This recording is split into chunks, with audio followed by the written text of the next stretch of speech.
12 декабря 2015 года. Абсолютное зимнее восхождение на Эльбрус, корону Кавказа.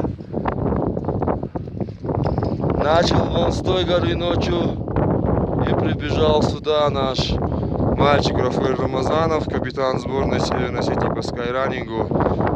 Но как у этнического лезгина у него сегодня особое событие.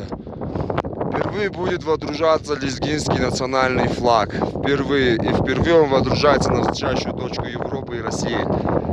И водружает ее наш капитан Рафаэль Рамазанов. Исторический момент для лезгинского народа. Лезгинский флаг ходит на крышу Европы, России, Кавказа.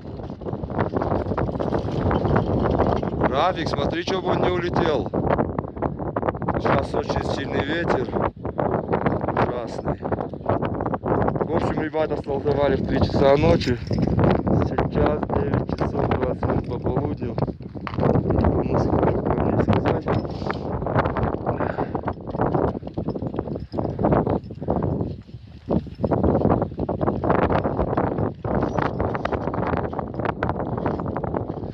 Держи рукой обязательно. Прелестно, прелестно, прелестно.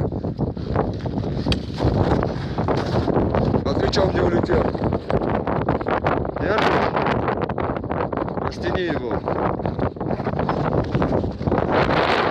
Растяни, как голландский растягивай, всю жизнь теперь лезгинский. Нормально. Держи его. Ветер.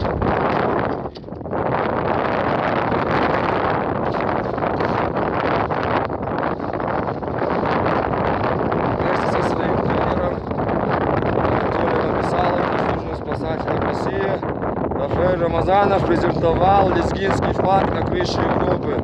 Рафик, везучий ты парень. Надеюсь, удачно тебе все.